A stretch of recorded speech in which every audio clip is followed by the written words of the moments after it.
You've heard of Black Friday. Well, get prepared for Brown Friday. A lawsuit alleges drunken debauchery at a Taco Bell holiday party. And the winner of Mega Millions is suing his daughter's mother for telling the entire family. These are the weird stories for Tuesday on Weird AF News, the only daily weird news podcast hosted by a comedian inside a Los Angeles closet.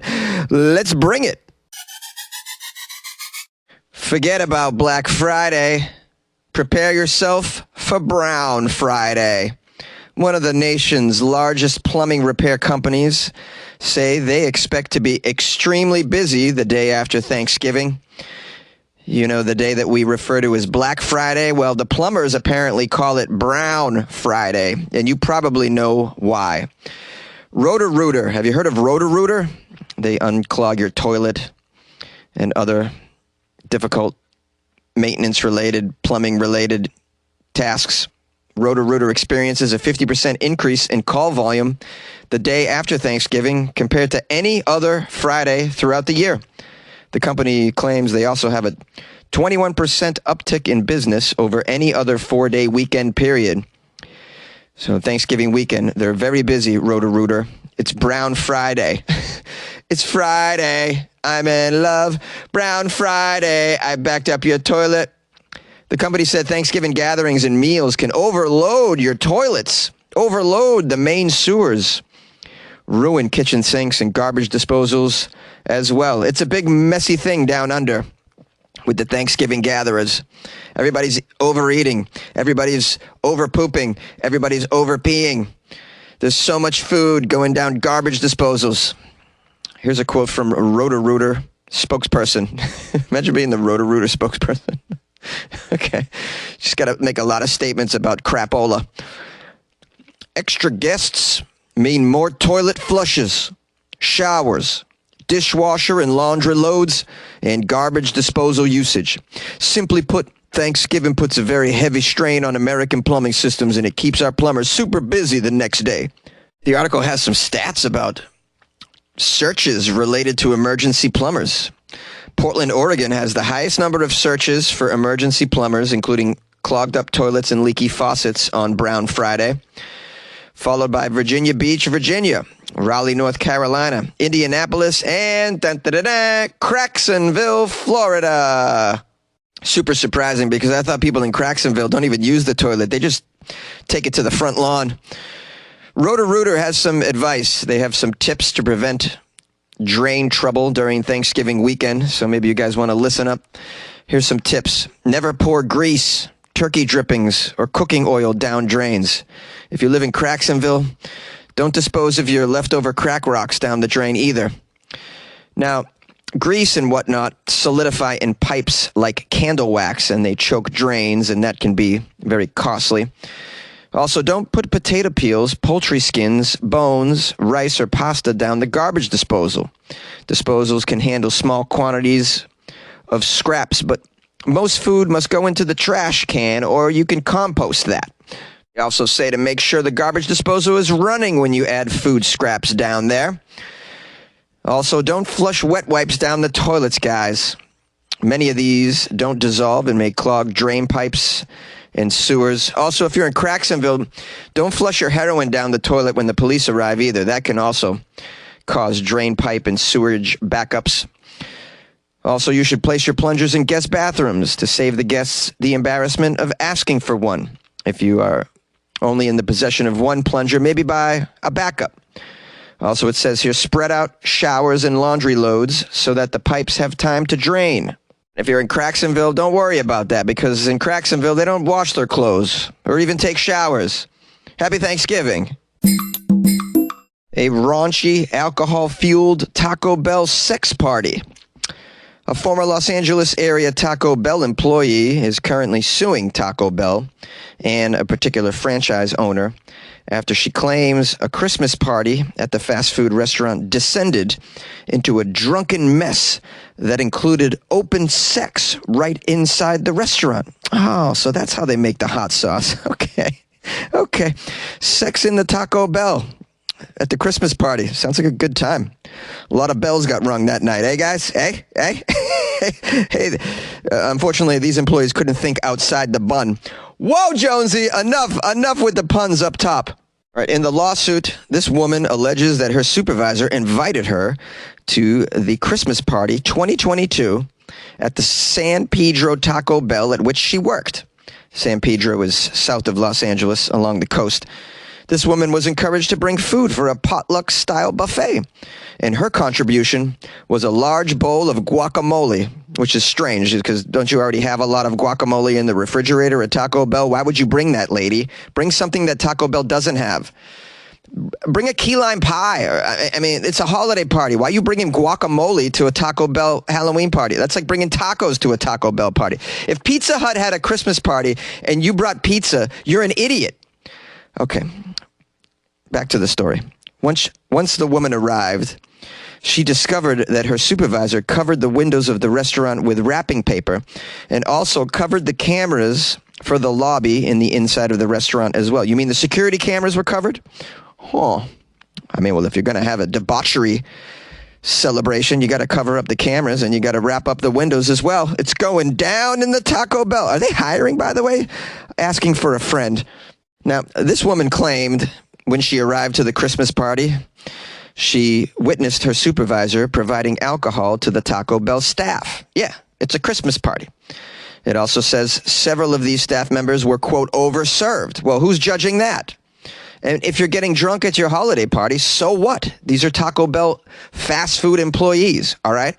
They work very hard for very little money, and they need to unwind.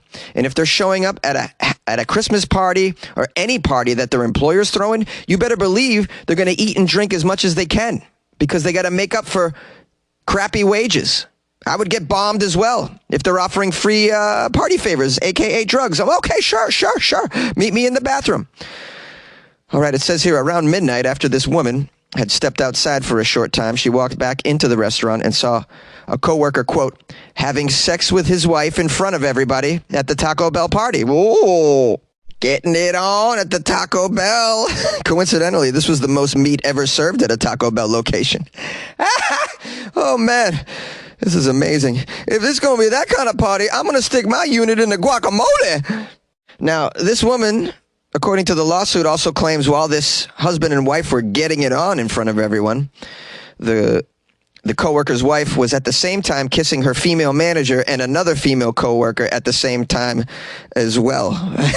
I think this is the number 69 off the secret menu.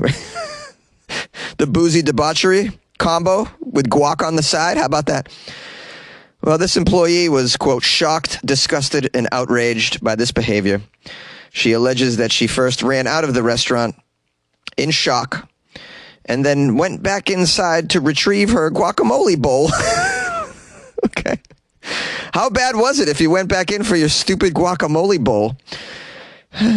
She went back in for the guacamole bowl only to find that her manager and the other coworker involved in the sexual encounter were vomiting at that moment. Oh, boy. Wow.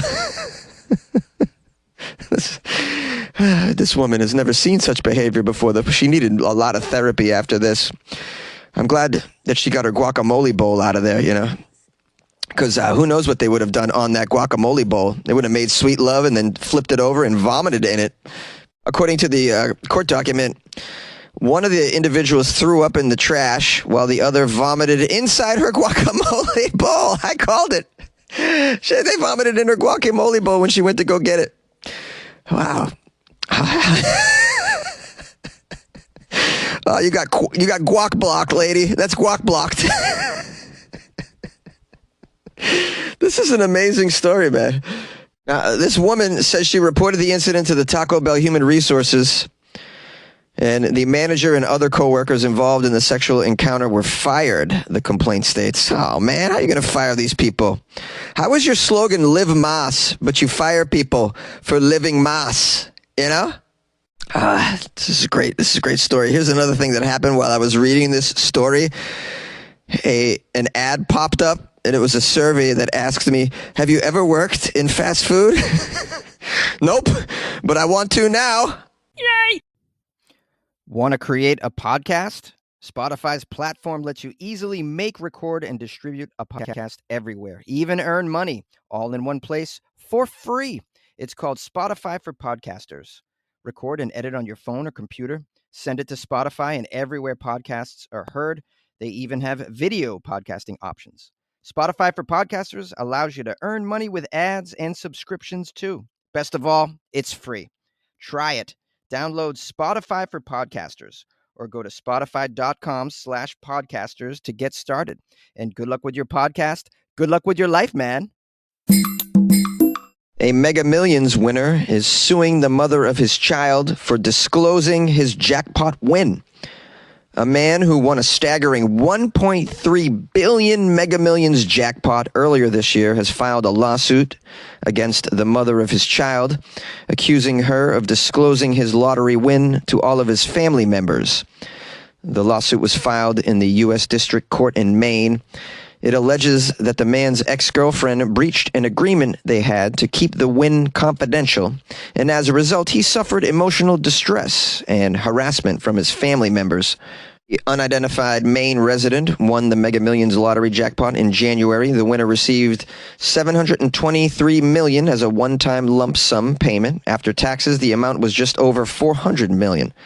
Wait, he won $1.35 billion? And he got 720. Oh, so he took the one-time lump sum, and then after taxes, $400 million. Imagine that. You win $1.35 billion, and you actually just get $400 million. That's a large discrepancy. He kept his name and identity a secret by having a lottery trust claim the prize for him.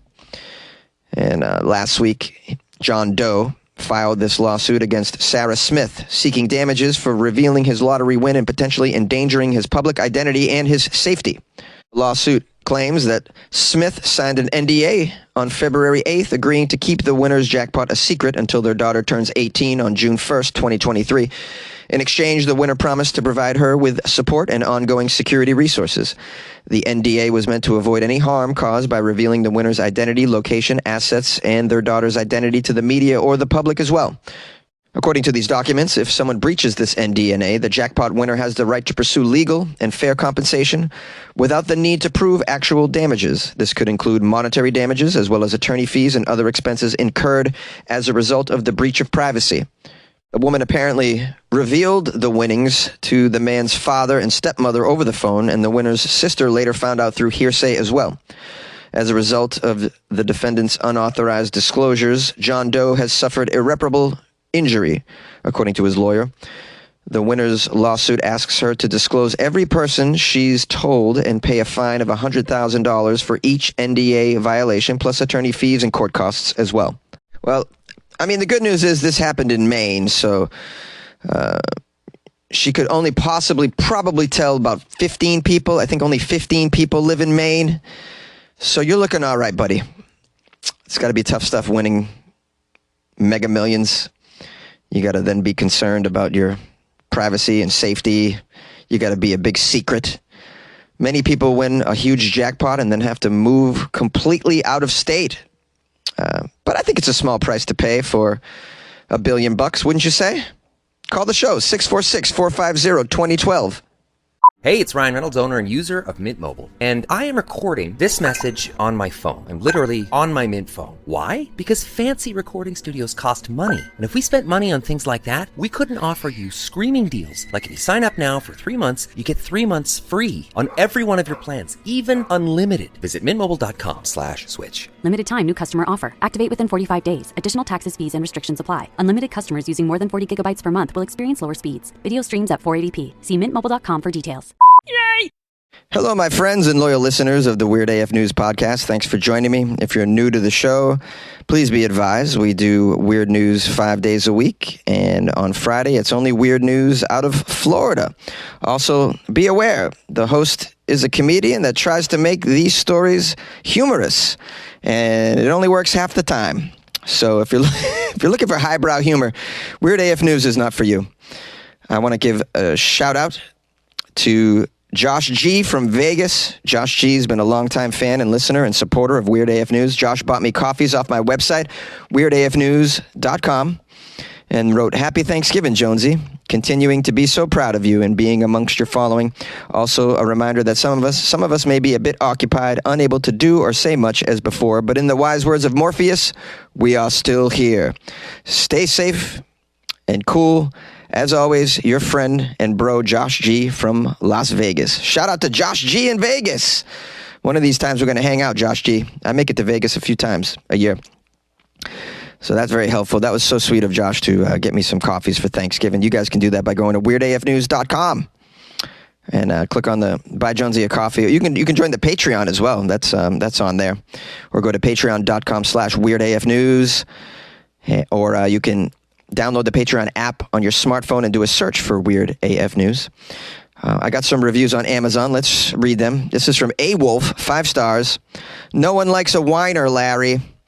Nice show, just the thing to listen to on the way home from work. A Wolf, sticking up for old Jonesy by saying no one likes a whiner, Larry. Larry wrote me a very terrible review.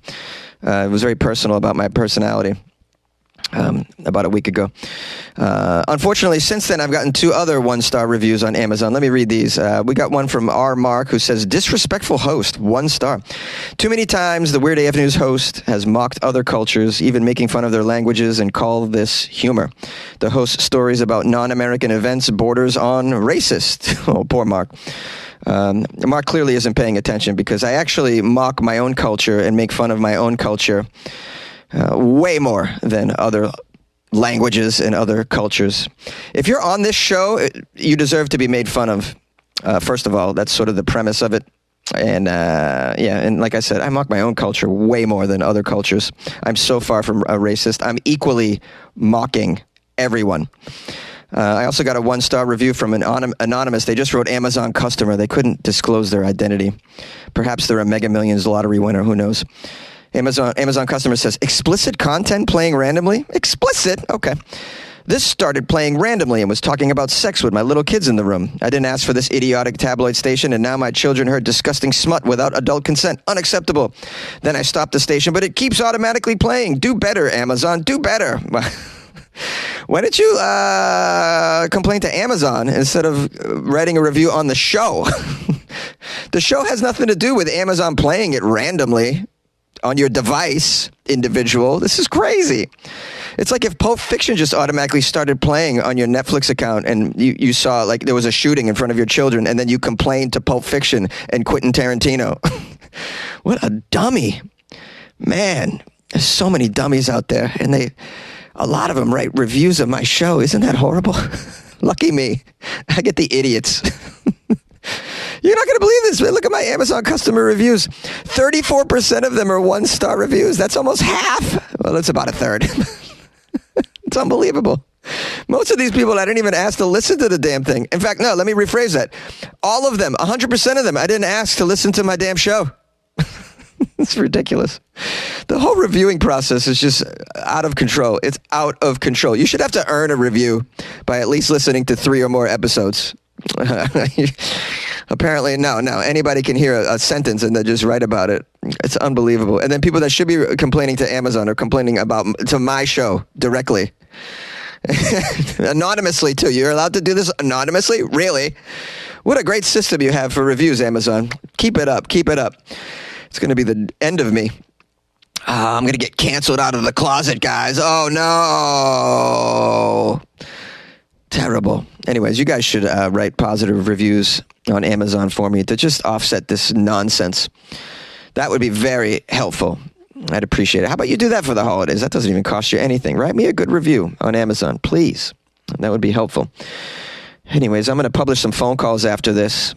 If they can download. I was having a hard time downloading them earlier. I'll check again and see if they come down. But you might hear some phone calls after this. If you want to call the show it's 646-450-2012.